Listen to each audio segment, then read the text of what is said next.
aussi Djibril Diop Mambété, Borom Sarek, Fan Océan, Ndesan. Bon, de toutes les façons, on est justement dans l'actualité du moment avec Tribune Quotidienne, Fof. Oui. Parce que aussi, il faudrait qu'on nous explique cette histoire d'être verrouillé, masqué, caché. Misreporté. Mais ouais, tout, on a même appelé l'anglais, même en le Wolof. Mais franchement, on ne peut même pas trouver une expression consacrée. Oui. Finalement, là, c'est quoi exactement? C'est une dette verrouillée, une dette dissimulée, une dette enfouie, une dette ensevelie, ou quoi? Mal reportée. Moi, Miss là, voilà, une dette mal reportée, une dette mal rapportée, mais finalement là, parce que vraiment ce débat là, nous avons un débat.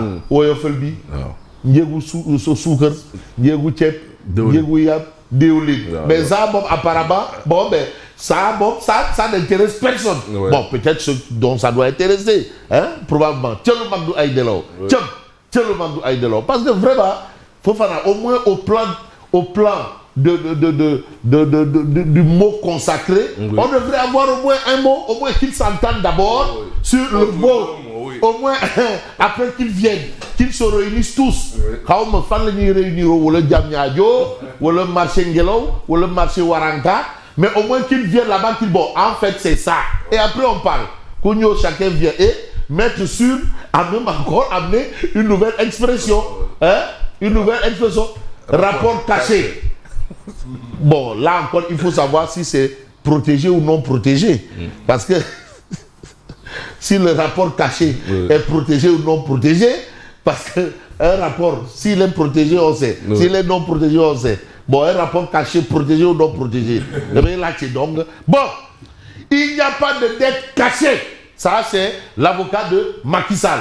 Moi, les arguments des maîtres El Hadj Diouf et maître Amadou Sall me suffisent. Emporte votre adhésion. Voilà.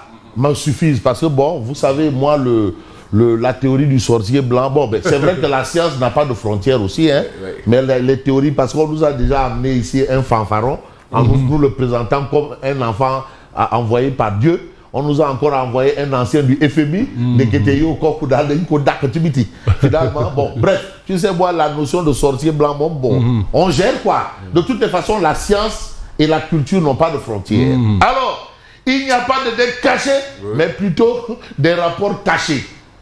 Protégés ou non protégés. De toutes les façons, on reste avec Tribune Quotidienne qui dit le rapport de Forbis Mazars sur la dette. Vous l'avez tous sur les lèvres, mais vous ne l'avez pas entre vos mains. Ou allez, un rapport bi. Un rapport bi. Qui a conclu à une dette cachée. Ouais.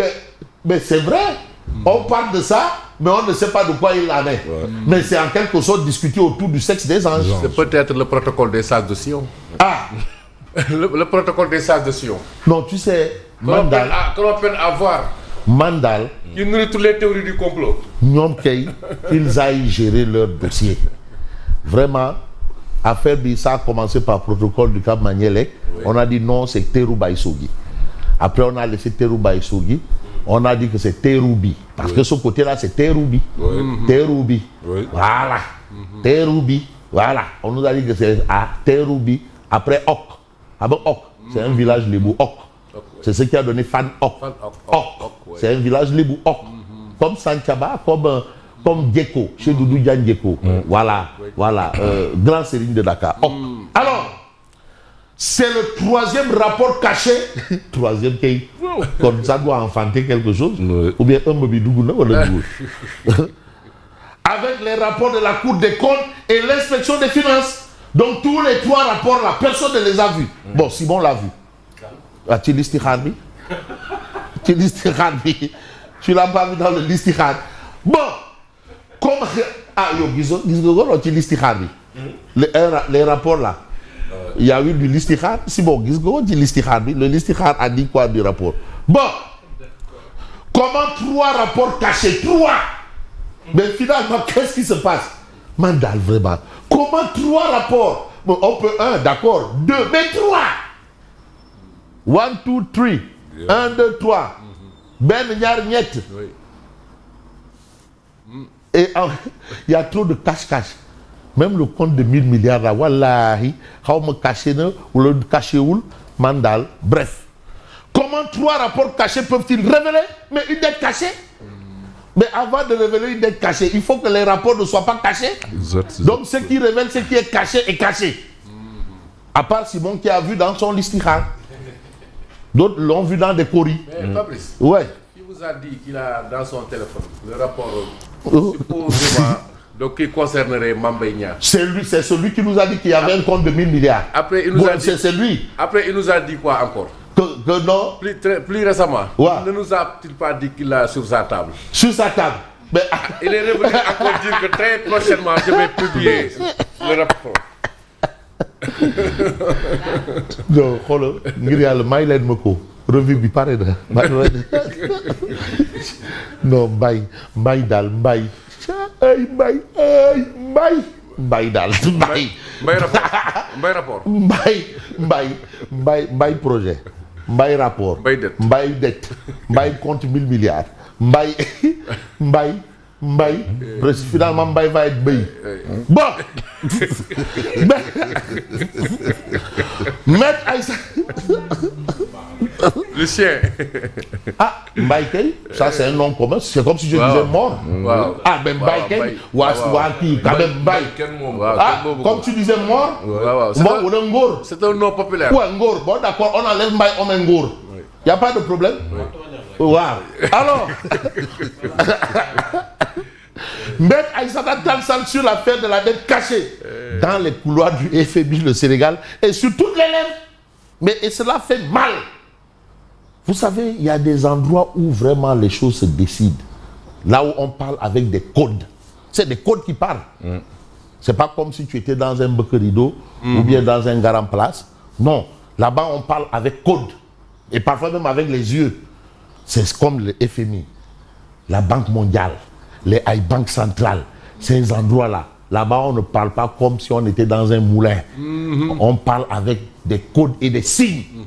Parfois, c'est les regards. Il faut un peu, parfois, dans certains endroits, dans nos sociétés, parfois, quand il s'agit de mbaï, tu fais...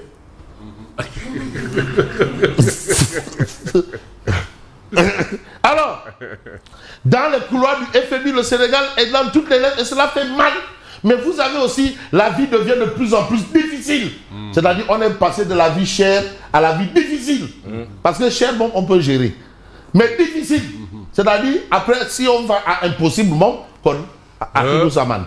Bon, voilà, il faut se battre, il faut combattre. Interrogation sur l'utilité de la dette et des taxes. Finalement, est-ce que ce n'est pas des pots que certains payent et qui n'ont pas cassé ou pas? De toutes les façons, nous, on ira probablement à tout casser avec le point actu d'être caché. Les conseils de Macky Sall parlent de rapport caché. Rapport caché. Alors, on reste avec le point actu. Kolda, le Fouladou dans l'oubli. Fouladou. Le Fouladou, il y a le Fouladou, le Pakao et le Balantakunda. Voilà, le Fouladou. C'est-à-dire Kolda, Velingara, Aïkoun Kandé, la chez Younoussala, les hameaux là, voilà, ça c'est le Fouladou.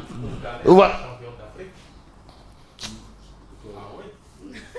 Des jeunes de l'équipe qui a remporté la dernière coupe des U17 là et de Koungane. Non, il est dessus. Si. Il a grandi. Si. Bon, il a participé pour aller à Coupe d'Afrique. Ah, si. Alors, non, il faut valoriser Younoussa dans sa localité. Bon, les projets structurants en ruine face à l'indifférence de l'État. Ça, c'est dans le Fouladou. Et aujourd'hui, c'est un pastéfien qui monte au créneau pour dire hey, Kolda. Alioune Badara Sadé de Pastef. Les populations du Fouladou dénoncent une indifférence gouvernementale. Et un gouvernement a un chef. Wardi Amne, Borom. De toutes les façons, on va évoluer. T'es bon. Au Sénégal, les régions les plus riches sont paradoxalement les plus pauvres. Voilà. Kolda, Tambacounda, Kédougou. Et vous avez en relief les finances publiques. Les avocats de Macky Sall ripostent. Bon, est-ce une riposte à l'arme lourde ou au pétard mouillé? De toutes les façons, même sur dit, En réalité, il n'y a pas de dette cachée, mais de rapport caché. Et là encore, il faut nous dire si c'est protégé ou non protégé. Et sûr semble sûr de lui. Voilà. Et c'est sûr, et à coup sûr, ce sont des rapports cachés. Et on va dévoiler ce que nous livre le Dakarois quotidien. Nous ne sommes pas dans le cadre de dettes cachées, mais de rapports cachés. Parce que vraiment aussi, apparemment, au plan sémantique, il y a une évolution positive ou négative, dans le bon ou dans le mauvais sens. De toutes les façons, il va falloir poser tous les rapports sur la table. Il y aura une conférence de presse gouvernementale pour dire, comment tu dis, les rapports sont là. Où sont les rapports? Ils sont là. Fii moom amul golo bot na doomam fii wala jinax sàcc na dëxin wala kaña lekk na maafe. Non, il n'y a pas à envoyer des fantassins là. Amul fantassins fille. Non. Les fantassins vont tâter le terrain. Non, fille bon, pas le terrain. Non, les fantassins vont juste tâter le terrain. Amul terrain. Fille bon, donc tout, nous ferons. Avoir un commando de 5 ministres. Non, mais maintenant, de moins en moins, il en parle. Voilà. La riposte, mais affaire, on a ce qu'il faut. La stratégie du Demain là, donc, très bien. Même si nous amène encore une histoire de rapport caché. Bon, la riposte sûre, comme mettre sur mesure, et vous avez ici discussion autour d'un nouveau programme avec le FMI, mais à quel prix? Il faut savoir à quel prix l'État prévoit un encours de 25 370 25 milliards et quelques. Voilà un peu ce que nous livre le Dakarois. Et puis vous avez le Témoin quotidien qui parle d'une actualité qui a fait couler beaucoup d'encre de salive. Dernier conseil des ministres sans le Premier ministre Ousmane Sonko. Raison d'une absence. Parce que quand tu as lu le communiqué du Conseil des ministres, à titre de publication, à titre de communication, il y a eu un à titre de qui manquait. Et ce à titre-là, c'est ça qui est le Khorom Sitin. Ah bon. Au titre de communication. Ouais, au titre, ce Khorom, c'est le Khorom là. Mais il n'y a pas eu ça. Le Premier ministre n'a pas communiqué en Conseil des ministres.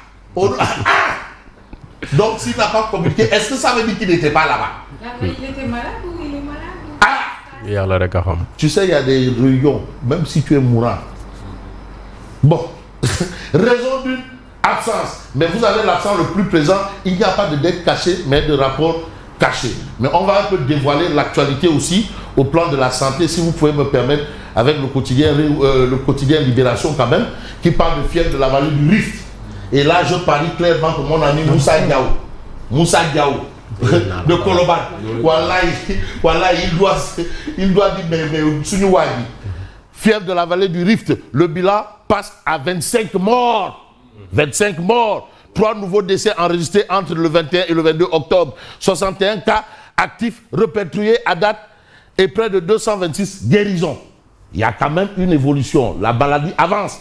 Et pour avancer, je vais revenir avec Tribune parce que le ministre Moussa Diaoula, notre ami Moussa Diaoula, avec Tribune, parce qu'il faut quand même il va falloir quand même lui dire quelque chose. Je ne sais pas de quoi il en sera, mais dans Tribune quotidien, on a ce fait.